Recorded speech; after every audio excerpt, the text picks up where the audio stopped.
Söze yar olmaktan selamlar, sevgiler, hürmetler efendim. Yeni bir gün, yeni bir program.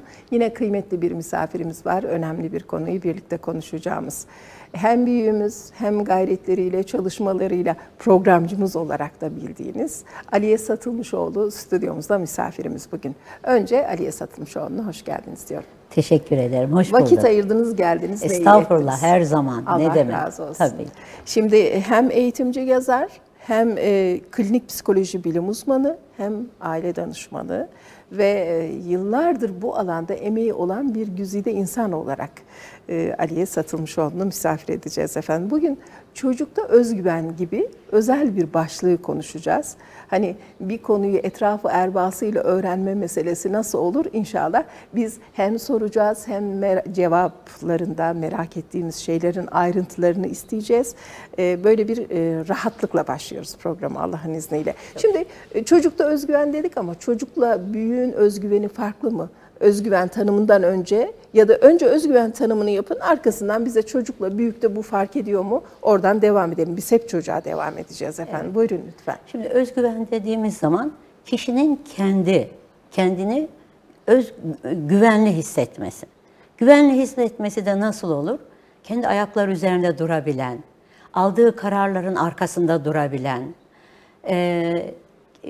seçimlerini kendisi yapabilen ve bu seçimler her zaman iyi olmasa bile, sonuç başarılıyla olmasa bile onları tolere edebilen, göğüsleyebilen ve yeniden yeni hedefler belirleyip ilerleyebilen kişidir özgüvenli kişi.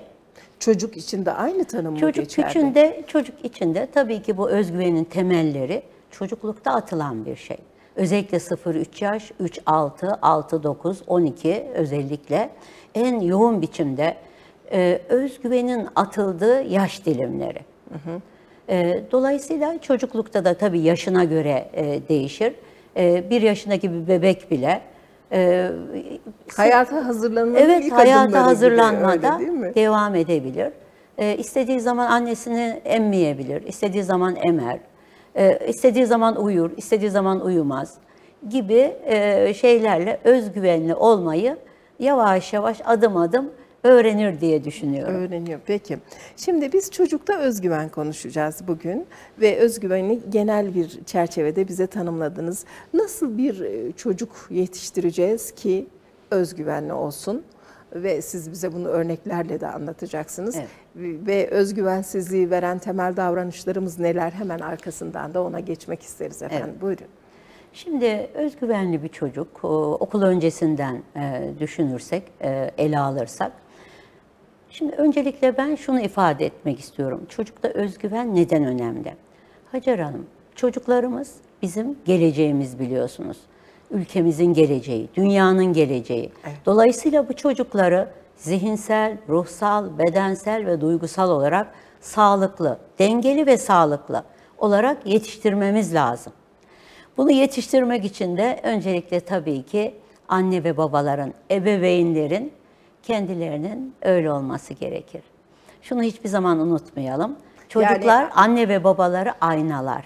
Onları rol model alırlar. İlk rol modelleri, aynaladıkları kişileri annesi ve babasıdır, ailesidir. Yani bir proje olarak olmaz diyorsunuz siz burada.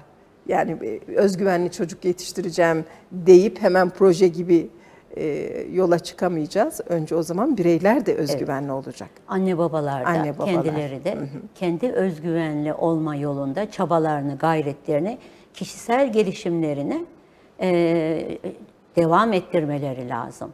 Şunu hiçbir zaman unutmayalım. Bunun için de öncelikle o yuvanın, o evin, çocuğun yetiştiği evin bir yuva olabilmesi. Bu da nasıl olur? Anne ve babanın mutlu, huzurlu ortam oluşturmasıyla bu mutlu, huzurlu ortamda da muhakkak ki mutlu, huzurlu, şunu hep vurgularım, zihinsel, ruhsal, bedensel ve duygusal olarak sağlıklı çocuklar ancak o zaman oralarda, o ortamda, o sıcak aile ortamında yetişir. Önce fertler, önce aile ortamı, o zaman özgür. Peki başka neler var burada? Neleri açacaksınız bize? Çocuğa davranışlarımız, sözlerimiz, tavırlarımız, yaptıklarımızla sözlerimiz arasındaki farklar, bunlarla ilgili neler bahsedeceksiniz bize? Şimdi çocuğun tabii ki bütün anne babalar çocuklarının özgüvenli olmasını, özgüvenli yetişmesini isterler. Neden özgüvenli yetişmesini isterler?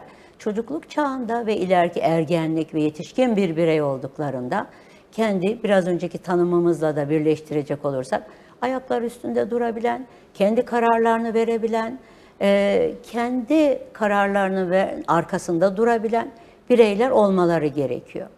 Bunun için de öncelikle ailelerin, anne ve babanın en büyük vermesi gereken en önemli temel taş sevgi olarak görüyorum ben. Sevgi. Çocuk bir şekilde istenmeyebilir, istenmeyen bir çocuk olarak dünyaya gelebilir. Veya hani denir ya, tam şey değildi, yani tam da beklemiyorduk, tam Biz de zaman hazır değildik. değil, hazır değildik. Fakat hazır olun olmayın, istenilen bir bebek olsun, istenilmeyen bir bebek olsun, o ana rahmine düştüğü andan itibaren o bizim bir parçamızdır. O bizim ailemizin bir üyesidir. İleriki dönemlerde çocuğumuzun sağlıklı olması için bizim daha ana rahmine düştüğü andan itibaren o hamilelik döneminde de çocuğumuza sahip çıkmalıyız. Onu pek çok o zararlı diyebileceğimiz ortamlardan korumamız gerekir. Bu şekilde de çocuğumuzu sahip çıkacağız. Sevgi işte o zamanlardan başlar. 0-6 yaş arasını bize özel olarak şöyle bir tarif etseniz, o dönemde çocuğa özgüven vermek ki temelini oluşturuyor dediniz az önce de. Mesela şu davranışlara özel olarak dikkat etmeyle gibi açsanız bize efendim neler söylersiniz? Önce sevgi dolu bir ortam, huzur dolu bir ortam. Şartsız, şurtsuz, çocuğa koşulsuz sevgi vermemiz gerekiyor. Onu da hissettirmemiz gerekiyor. Çocuğumuza sevgiyi doyurmamız gerekiyor. Eğer biz o çocukluk döneminde, özellikle 0-3 yaş çok önemli, 3-6 yaş döneminde biz çocuğumuza sevgiyi vermezsek, onu hissettirmezsek, sevgimizi hissettirerek doyurmazsak, ileriki dönemlerde o sevgiyi gerçekten layık olmayan kişilerin peşinde koşarak o sevgi depolarını doldurmaya çalışıyorlar. Yanlış kişilerin peşinde koşarak. Yani 0-3 yaş döneminde mesela yeterince sevgi deposunun dolması çocuğun hayata karşı aslında direncini ve hazırlığını simgeliyor diyebilir miyiz? Evet, simgeliyor. Bu da işte anneyle olan bağın önemini veya çocuğa bakım veren kişilerin veya bağlanma stilleriyle ilgili oluyor bunlar da. Bunları biraz açmak ister misiniz bize? Tabii ki, muhakkak ki açalım. Önemli çünkü. Şimdi bir güvenli bağlanma, bir de güvensiz bağlanma olarak bağlanma stillerini ikiye ayırabiliriz.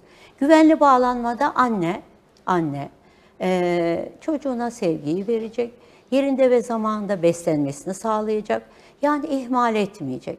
Çocuğun anneye ihtiyacı olduğu zaman hemen anne yanında olacak. Bunu böyle bilmemiz gerekir. Anne bir gün yanında 7/24 hiç çocuktan ayrılmıyor. 2-3 gün geliyor gidiyor veya ilgilenmiyor. Bırakıp bakıcıya başka yerlere gidiyor. Tabii mecburiyet dışında ama hani bu her şey uygunken bazı mecburi durumlar olabilir. Onlar bu söylediklerimin dışında. Onları da telafi etme imkanları olabilir. Bir gün çok seviyor çocuğu, ertesi gün itiyor, ilgilenmiyor. Bütün bunlar olursa da güvensiz bağlanma oluyor. Güvensiz bağlanmada da işte kaçıngan bağlanma, çocuk anne bir var bir yok. Yani annenin varlığı artık önemsiz gibi geliyor çocuğa. Bunun dışında bu şekilde güvensiz bağlanmayla da çocuklar hayata dezavantajlı olarak atılmış oluyorlar. Baştan dezavantajlı hem de değil mi? Evet, tabii. Yani bütün hayatına taşıyacak Farkında varıncaya kadar hadiseyi. Çünkü çocuğun ilk biraz önce de söylediğim gibi rol modeli, dayanacağı, o oral dönem dediğimiz hani çocuğun dönemleri, anal dönem, oral dönem gibi, odipal dönem gibi dönemlerinde her annenin anneye ihtiyacı var veya bakım veren kişiye. Hani çeşitli vesilelerle bu kişi anne olmayabilir ama kim veriyorsa onun düzenli bir şekilde sık sık değişmeden, o kişi, var olan kişi sık sık değişmeden, o sevgisini hissettire çocuk yaş almaya devam ederse güvenli bağlanma olur. Bu da çocuğun daha dengeli olmasına yol açan en önemli sebeplerdendir. Peki babanın burada fonksiyonu ne? Tabii ki babanın da rolü. Huzurlu bir aile ortamı sağlamak. Evet, babanın rolü de çok önemli. Muhakkak ki baba da hem anneye yardım konusunda hem çocuğuna baba sevgisini hissettirme konusunda başrolü oynayan kişilerden birisi baba. Çünkü Allahu Teala fıtraten anne ve baba olarak insanları bir aile ortamı içerisinde yaratmıştır ve öyle devam etmelerini murad etmiştir. Oradan yürümek lazım. Evet. Peki, şimdi özgüvenli bir çocuk davranışları hangileri biz yani çocuğumuzun evet şu davranışları oturdu, bunlar onun aslında özgüvenli bir birey olması için doğru adımlar ve biz doğru yoldayız. Hangi duygular bize bunları dedirtir? Biraz devam edelim mi? Lütfen. Hani çocuklara özgüven nasıl sağlanır? Tabii, lütfen. Öncelikle dedik sevgimizi ifade etmemiz lazım. Hissettirmemiz lazım. Tamam. Çocuk özellikle 0-3 yaşta, 0-6 yaşta sevgiden şımarmaz, ilgiden şımarmaz. Çocuk dengesiz. Ama bizim bu konuda bir kaygımız olabiliyor değil mi? Dengesizlikten dolayı şımarır çocuklar. Çünkü bir veriyorsunuz, bir vermiyorsunuz. Bir varsınız, bir yoksunuz. Bir anne baba olarak yanındasınız, bir yoksunuz. Bunlar çocukta muhakkak ki şımarıklık dediğimiz şeylere sebep olur. Sevgi, dengeli sevgi çocuğu asla şımarık yapmaz. Bunun dışında işte ilgili olmak, çocuğun ihtiyaçlarıyla ilgili olarak onun yanında olmak, ihtiyaçlarını zamanında karşılamak. Örneğin işte altını ıslatmış bir çocuk, akşama kadar açan yok, altını değiştiren yok ve bu yanıyor, belki çocuğun bacakları rahatsız oluyor. Tüm bunlar o rahatsızlık içerisinde ağlıyor, ağlarken yanına gelen yok, ilgilenen yok, acıkıyor. Zamanında dengeli bir şekilde beslenmesi yok. Tüm bunlar çocukta işte özgüvensizliği oluşturuyor. Bunun dışında ilgisizlikten bahsettik. Bu ilgisizliğin dengesizliğinden bahsettik. İhtiyaçlarının karşılanması önemli. Bir de çocuğumuz bütün bunlar yapmazsak ihmal edilmiş çocuk olarak değerlendiriyoruz. İşte bu ihmal edildikleri noktada o doyurulmayan sevgi, ilgi, alaka, konuşulması, göz teması, fiziksel temas olmadığı zaman çocuklarda sanki hani bir gölde nilüfer çiçekleri olur. Ortalıkta gezer durur, rüzgar gelir savurur, kökleri vardır ama toprağa değmemiştir. İşte öyle o nilüfer çiçekleri gibi sağda solda savrulur dururlar. Bunlar da yine çocukların özgüvensiz olmasına sebep olur. Bunların dışında sürekli kardeşleriyle veya başkalarıyla kıyaslama. Başka bir konu bu da değil mi? Evet, çok önemli bir konu. Evet. Çok önemli bir konu. 3 yaştan itibaren işte sen şöylesin, sürekli eleştiri, ikisini birlikte ele alayım. Sürekli eleştiri, sürekli küçümseme, sürekli azarlama. Fiziksel olarak ve psikolojik olarak hem de fiziksel olarak şiddete maruz kalması çocuğun. Bununla birlikte sürekli kıyaslama. Kardeşleri, bak ablan nasıl şöyle, ablan gibi uslu olamadın veya kardeşin gibi uslu olsana, sessiz olsana. Komşunun çocuğu, kuzenleri, halasının oğlu, bilmem teyzesinin kızı.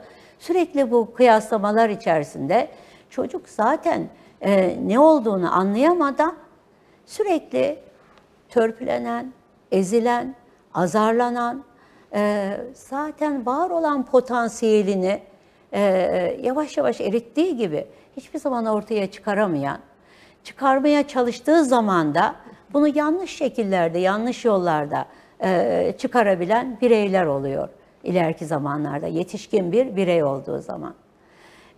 Dikkat edeceğimiz en önemli konular, kıyaslamayacağız. Psikolojik veya fiziksel olarak şiddet uygulamayacağız. Kesinlikle çocuğumuza ilgi göstereceğiz. İlgi, onun dışında da zaten sevgimizi de her şeyle ifade edeceğiz. Düzgün bir ilgi herhalde çocuğun şımarması korkusunu da aslında bertaraf eder diye vurgu yaptınız. Evet. İhmal edilmiş bireyler ileride işte danışmanlık olarak verdiğimiz hizmetlerde görüyoruz ki birçok ruhsal yetişkin bireylerin ruhsal sıkıntılarının altında ihmal edilme, değer verilmeme, kendini bireyin değersiz hissetmesi, yetersiz hissetmesi, sürekli azarlanan, küçümsenen, kıyaslanan, şiddete uğrayan bir evlat ne şekilde ileriki dönemde neler yapabilir ki? Bir şey düşünelim, bir fidan, genç bir fidan büyümeye çalışıyor. Çok da güzel, köklerini salmış. Elimize bir balta alıyoruz. Sen niye şunu yaptın? Sen niye böyle yapamadın? Sen şöylesin, sen böylesin. Çocuk anne, anne diye anneden ilgi bekliyor. İtiyor bir taraftan. Elinde cep telefonu.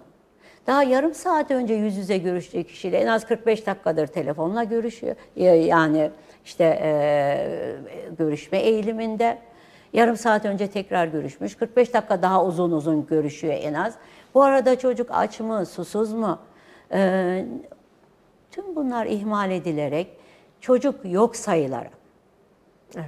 var olan çocuğun yok sayılan, yok olan anneler ve babaları olarak hayata bu çocuk nasıl hazırlanabilir? Ve o ağaç baltalıyor, azarlıyor, iteliyor, tekmeliyor. Zamanında yemeğini vermiyor, zamanında bakımına, öz bakımına bakmıyor. Uyku saatlerine dikkat edilmiyor, sürekli kıyaslanıyor, her türlü fiziksel şiddete maruz kalıyor, alay ediliyor bir çocuk. Ve özellikle fiziksel bir sıkıntısı varsa da, engeli varsa da ondan işte adlandırılıyor. Geri zekalı, aptal, işte bedensel özürüyle ilgili sürekli lakap takılıp alay ediliyor. Hep bunlar o genç fidana vurulan birer balta. Ve sonra o balta çatırdayıp yere düştüğü zaman da kalk, sen ne arıyorsun böyle, niye yatıyorsun, niye yere düştün? Kalk, sapasağlam ol ve büyü, genç bir fidan, genç bir ağaç ol, büyük bir ağaç ol. Sonra da bunu bekliyoruz. Sonra da deniyor ki niye sen olamadın? Bir bakalım o niye yere düştü? Niye o baltaları, o balta darbelerini yedi de yerken, dayanmaya çalışırken, düşmemeye çalışırken hiç acaba görüp de onun yıkılabileceğini görüp de engel olma gayretine düştün mü? Senin gayretin başkaydı. Aman şunu desinler, aman şunu demesinler, aman işte falancanın çocuğu desinler.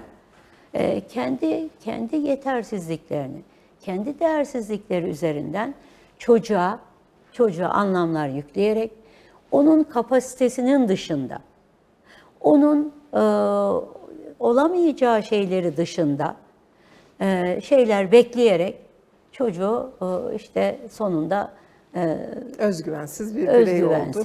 Evet. Birey olarak topluma kazandırıyoruz diyelim. Evet. Olumsuz yönde kazandırıyoruz. Evet.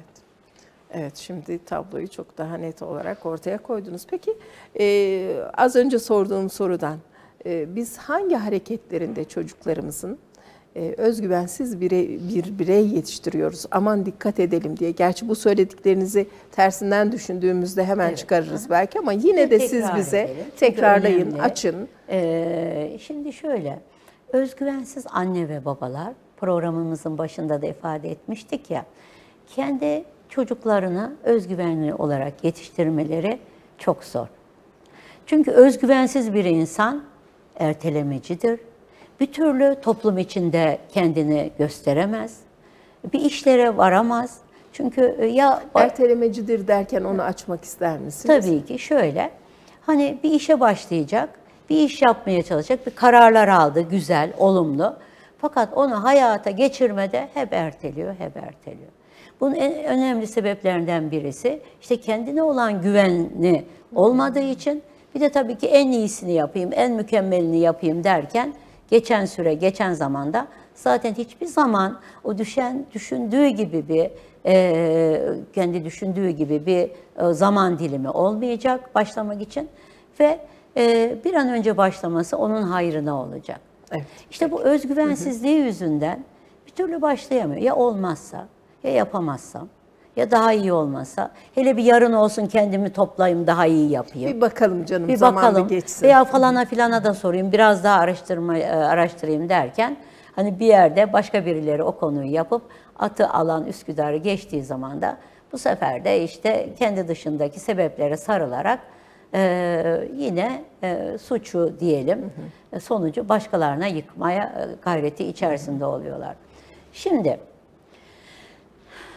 en önemlisi işte çocuğumuza en temel çocuğun temel ihtiyacı, duygusal temel ihtiyacı sevgidir. Zamanında karşılanması gereken. Zamanında gereken sevgi. Koşulsuz sevgi. Bir de koşulsuz sevgi. Yani şunu yaparsan, şöyle olursan severim, şöyle olmazsa sevmem. Bir de yine sevgi konusu açılınca anne babanın en büyük şeyi seni sevmem bak.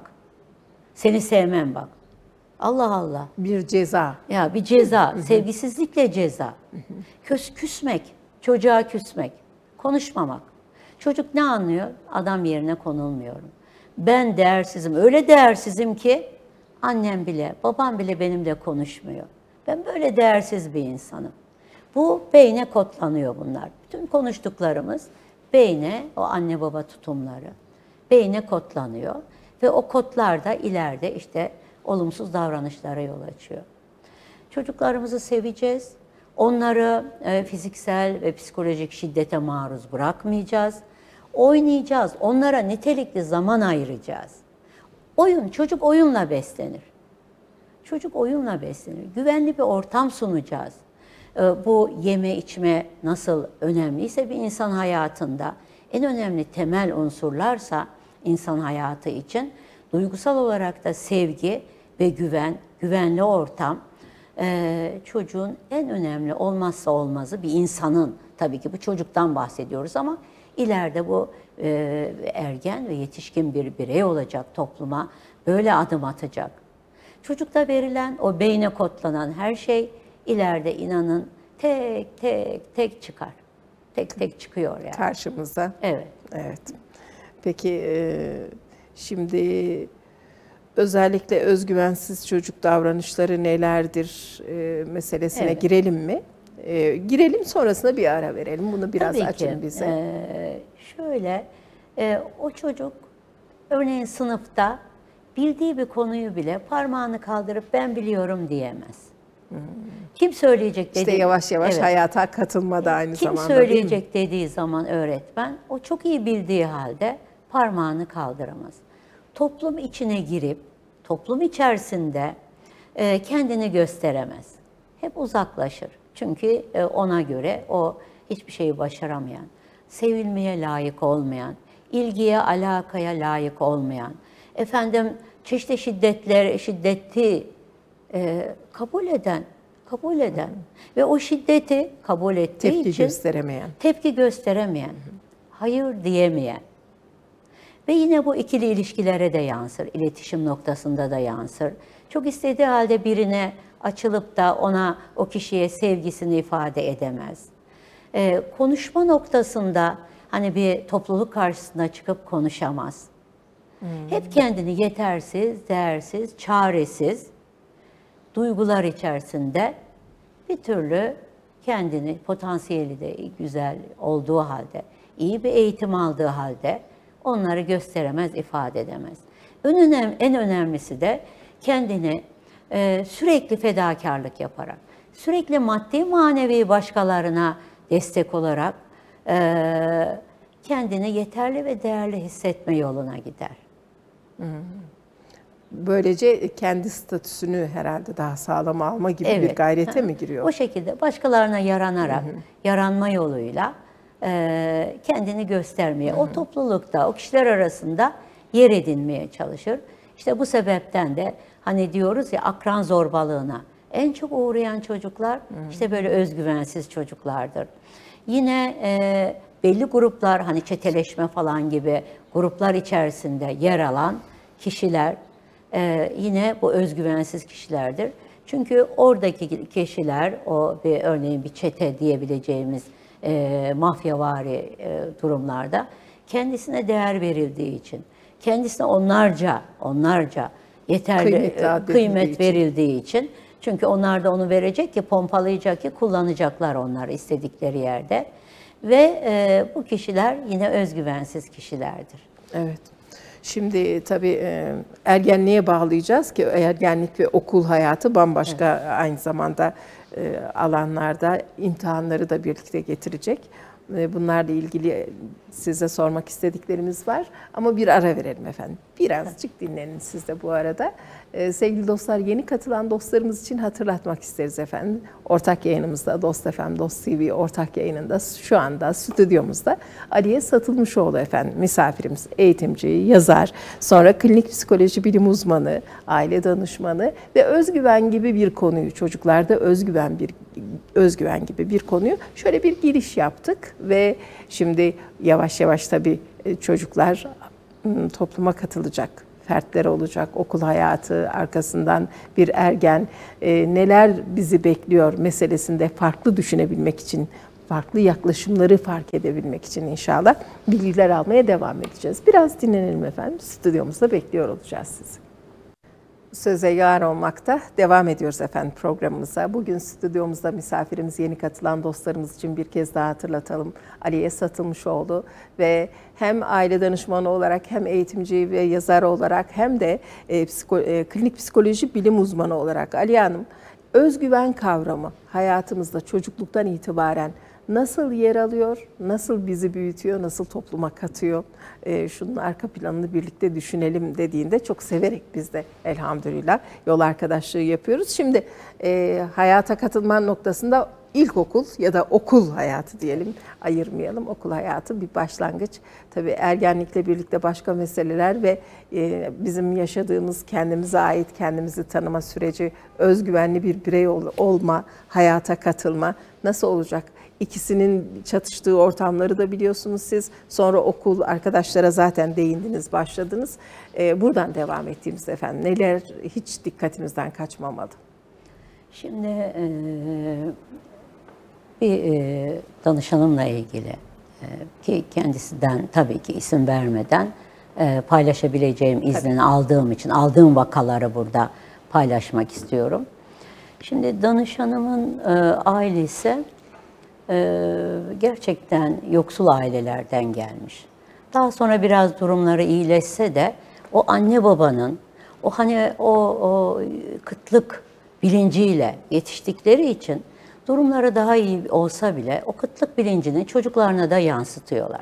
Kıtlık bilincini birazcık açmak ister misiniz? Kıtlık bilinci, hani yokluk içerisinde yetişmek, bütün o her an yeniden yokluk içinde olabiliriz. Evet, o bilinciyle yetişmek. Yani her ne kadar maddi durumu sonradan iyi olsa da, iyileşse de bir şeylere para harcayamama, kendiyle ilgili durumlarda kendine ait hani maddi imkanları da kullanarak bir şey çaba sarf etmeme. Var olandan daha düşük bir seviyede, maddi seviyede devam etmek. Peki.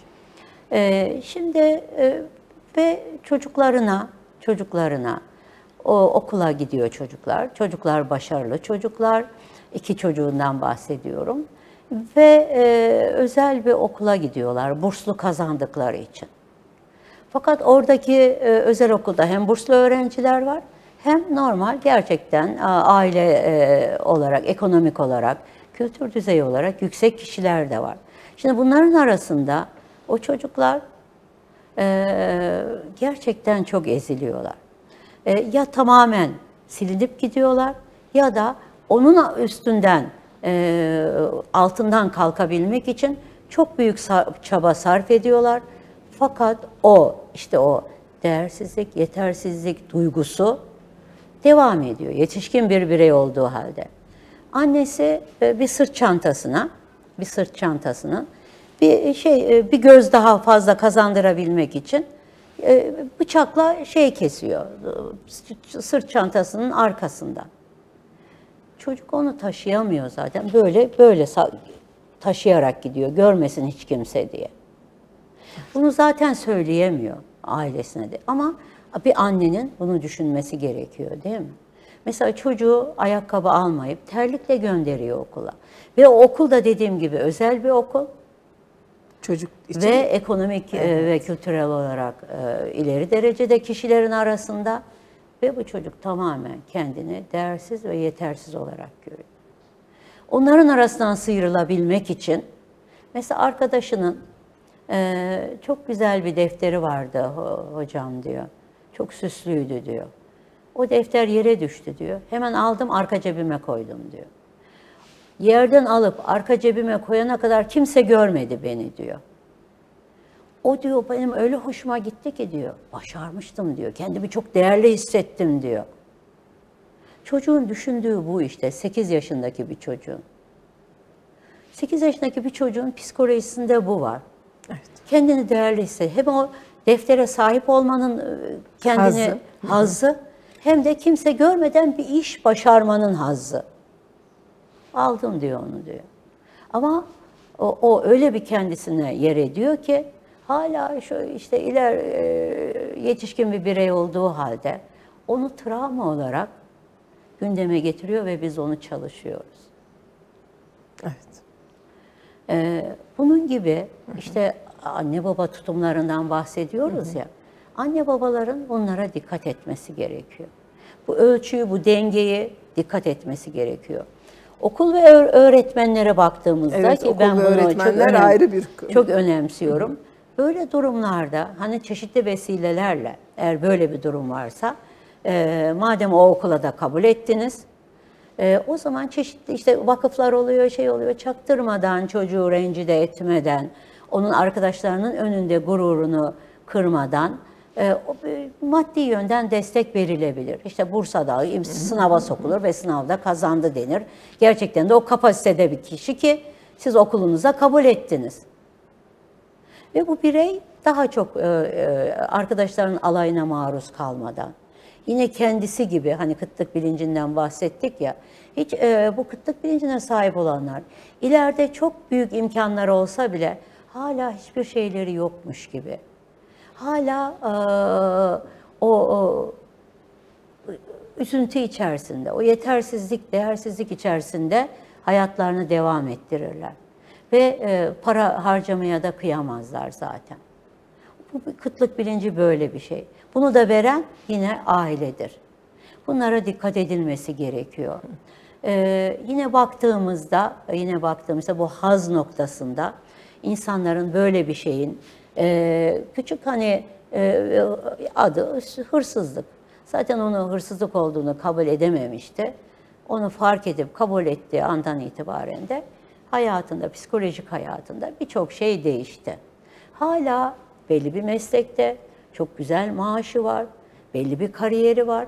Fakat hep başkasının küçük bir defterinde, bir ayakkabısının güzelliğinde, kendisi de şu anda çok güzel giyinen bir kişi.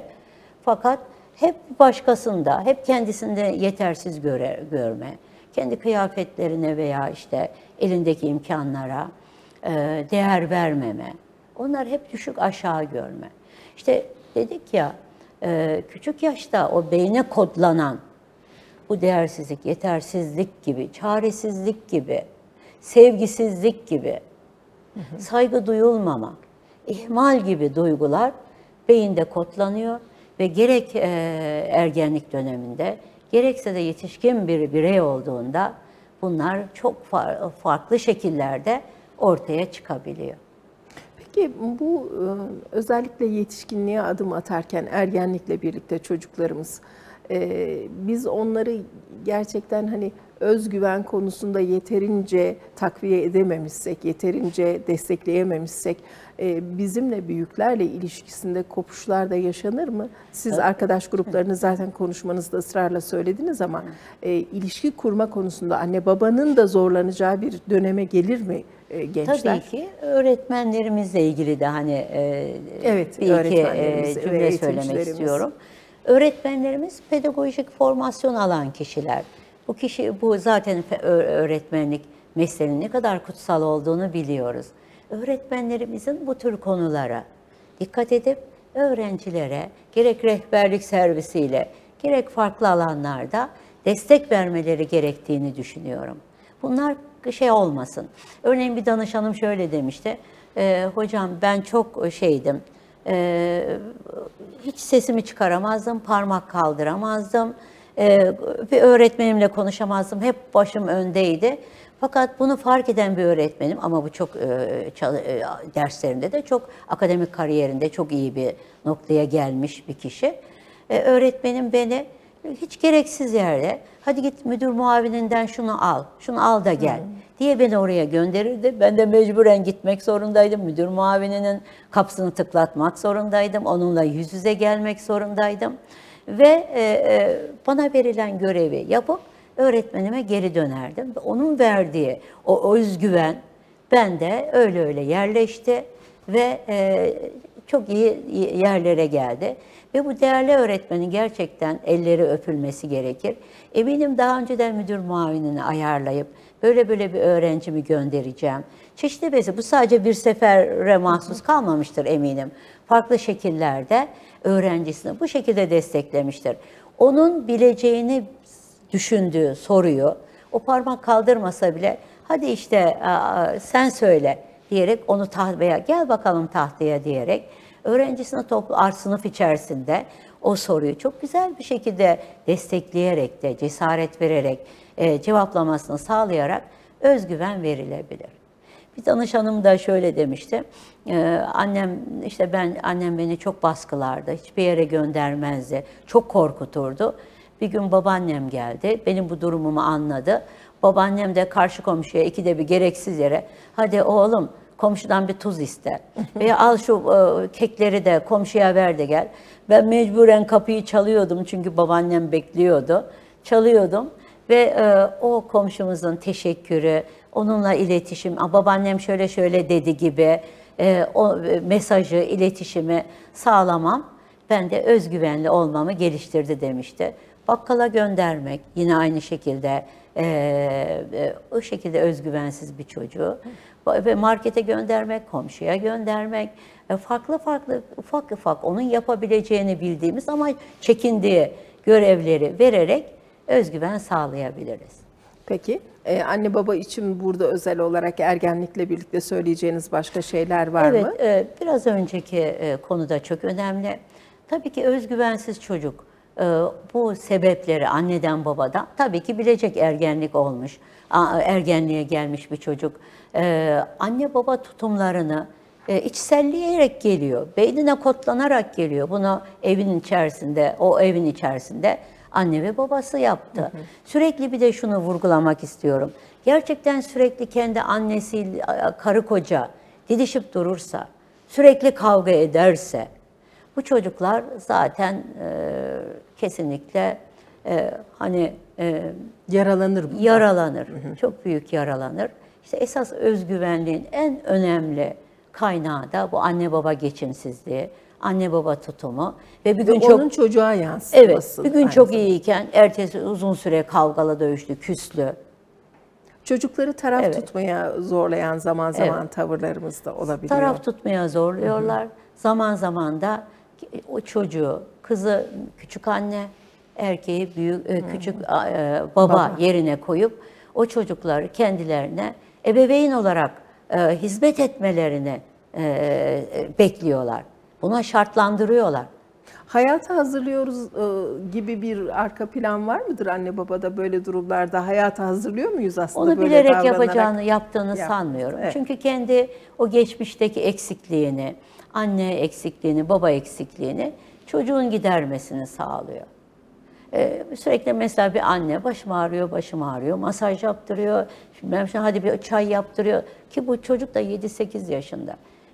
Küçük kardeşine baktırıyor, markete koşturuyor, yemek yaptırıyor, hatta bulaşıkları toplatıyor. Anne sürekli hasta. Veya babayı gidip bir yerlerden toplamak erkek çocuğa düşüyor ve o babanın babasıymış gibi. Evet. O evin küçücük yaşta babası rolüne geçiyor. Alınacakları, markete gitmeyi, şunu bunu o çocuk yapıyor ve o daha çocukken, oyun çağındayken o çocuk ezilip gidiyor işte. Oyun demişken aklıma geldi. Çocuğa özgüven verebilmenin en önemli yollarından birisi de çocuğa nitelikli zaman ayırmaktır. Evet, o da oyunda olacak. Çocuk oyunla beslenir. Duygusal Kocaman olarak. insanlar nasıl oyunlar oynayacaklar acaba? Biraz bize bunu açmak ister misiniz? Yani bir çocukla halının üstünde illa çok büyük masraflar yapmaya gerek yok. Tabii ki karton oyunlarına. Oyun merkezlerine gitmeye. Evet, oyun merkezleri. Onlar ayrı. Onlar da yapılabilir. Fakat evde bile halının üstünde güreş yapamaz mı bir baba? Bilek güreşi yapamaz mı? Çok rahat yapar. Veya evin içerisinde farklı faaliyetler, aktiviteler yapamazlar mı? Bir ekmek arası, peynir, şu bu işte bir şeyler yapıp hadi gidelim şu parkta kahvaltımızı yapalım, bir termosa çay doldurup böyle gül oynaya neşeyle yapılabilir. Uygun yerlerde çocukla top oynanabilir. Kız olsun, erkek olsun. Evet. Bunlar yapılabilir. Birlikte filmler, çocuk filmleri izlenebilir. Nitelikli zaman dediğim zaman da mutlaka çocukla göz göze, göz teması kurmak çok önemli. Sürekli zaten bakar. Hep çocuk şöyle, hep babasının bir göz teması arar. Onu yakalamaya çalışır. İşte o zaman tamam, babam beni seviyor. Bana değer veriyor. Annem bana değer veriyor. Ben değerliyim. Ben onun dünyasında önemliyim. Evet, ben önemliyim. Bunu vermemiz gerekiyor zaten. Hani günde nitelikli olarak sadece cep telefonunu bir kenara bırakıp, televizyon kumandasını bir kenara bırakıp, sadece çocukla, inanın 20 dakika, yarım saat ona odaklanarak oynamak yetiyor zaten çocuğa. Yetiyor zaten çocuğa. Bunları ihmal etmeyelim. Bunlar birçok söylediklerim para veya maddiyat gerektirmeyen şeyler. Ama bunlar ileride hem maddi hem manevi olarak çocuğun gerek ergenlikte gerek yetişkinlikte yeterli, yetkin, kendine özgüveni olan bireyler olarak topluma sağlıklı, yine tekrarlıyorum, zihinsel, ruhsal, bedensel ve duygusal olarak sağlıklı bireyler olarak toplumumuzda yer almasına sebep olur. Ve bu bireyler de tabii ki evlatlarını ona göre yetiştirir. Şimdi hepimiz ısrarla diyoruz ki artık ahir zamanda çocuklarımız aşırı ben merkezci çocuklar oldu. Evet. Fazla özgüvenli çocuklar oldu. Orada özgüven tabirini yanlış mı kullanıyoruz? Evet, yanlış kullanıyoruz. O özgüvenli olma farklı bir şey. Nasıl ihmalkarlık, ihmal etmek çocuğu, çocuk için her yönden zararlıysa, onun psikolojisi yönünden ve yine biyolojik olarak gelişmesi yönünden ne kadar zararlıysa aşırı ilgi, aşırı ihtimam, her şeyine onun annenin babanın karar vermesi. Hani helikopter anne baba diyoruz buna, devamlı çocuğun peşinde koşan. Sen doydum anne, yok doymadın biraz daha ye. Uyumak istiyorum, yok daha uyuyamazsın veya hadi sen şimdi uyku saatin, hadi yat. Her şeye çocuk adına anne babanın karar vermesi, giyinmesine yapması, yemesine annenin yedirmesi. Yani 8-9 yaşında bir çocuğa, 2 çocuğa bunlar birer yaş arayla sürekli anne yediriyor. Ve anne vefat ediyor. O çocuklar, bu benim yakından da takip ettiğim bir aileydi. Kendi 8 yaşında bir çocuk, büyüğü 9 yaşında, kendi başına çatalla yemek yiyemeyen çocuklar olarak, annesiz olarak ortada kaldılar. Ve çok zorluklar yaşadılar. Çok büyük bir imtihan gerçekten. Evet. Annenin yalnız bir şeyi vardı. Anne işte bulaş dediğimiz temizlik hastasıydı. Çocuklara rahmetli, Allah rahmet eylesin. Rahmetli işte ortalık dökülmesin, çocuk üstü başı kirlenmesin diye kendi yediriyordu. Böyle durumlar olursa da, böyle durumlar varsa da Hani bir anne çocuğuna eğer bu kadar ihmal ediyorsa veya aşırı ilgi, alaka gösteriyorsa mutlaka bunun psikolojik nedenleri vardır. Bunu uzmanlarla görüşmek gerekir. Peki kişi yetişkin oldu. Kendisiyle ilgili bazı şeyleri fark etti. Evet. Olabilir. Bazı imtihanlar yaşadı. Onları düzeltebilir mi? Onlarla ilgili çözüm bulabilir mi? Özgüvenli bir birey olmanın bir zamanı var mı? Yani Evet. çocuklukla ilgili bu çocukluktan itibaren imtihanlar yaşamış ama bunları fark edip kendi hayatını düzene koyma konusunda ümit var mıyız? Tabii ki, kesinlikle. Fark ettiği andan itibaren iyileşme başlar. Zaten biz seanslarımızda da fark ettiririz. Önce fark ettirmenin yollarını ararız. Fark ettiği anda kabul eder.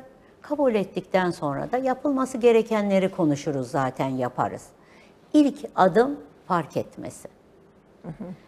Bu da eğer kendi bu çabalarıyla bunları yapamıyorsa mutlaka bir uzmanla görüşmesi gerekir. Ve her zaman ümit var olunabilir. Her zaman işte bu çeşitli tekniklerle, çeşitli terapi yöntemleriyle bunlar mutlaka olumlu sonuca ulaşır. Evet. Üzerini örtmek, yokmuş gibi varsaymak bir çözüm olur mu burada? Kesinlikle olmuyor. Bastırmak diyoruz ona veya halının altına süpürmek diyoruz. Bir süre sonra birike volkan patlaması gibi patlayıp daha kötü sonuçlara yol açıyor. Biz henüz o hani bir volkanı düşünürsek altındaki o manyetik, o negatif manyetik alanı yavaş yavaş bilinçli olarak dışarıya çıkarırsak ne dağa ne çevresine zararı olmaz. Ama birikip hiç müdahale edilmeden mutlaka patlar. Bastırılan şey istediğiniz ne olursa olsun. Bir balonu bastırın mutlaka patlar. Veya başka bir şey mutlaka olumsuz sonuçlar ortaya çıkar. Bunun bilinçli olarak boşaltılması, sağaltılması gerekiyor. Bu olmazsa bilinçsiz olarak işte öfke patlaması gibi farklı şekillerde ortaya çıkar, davranış olarak ortaya çıkar ve sonucu, zararları çok daha kötü olur. Ondan sonraki tedavi noktasında da daha uzun zaman alabilir. Daha çok emek vermek gerekir, daha daha uzun çok çaba zaman göstermek gerekir.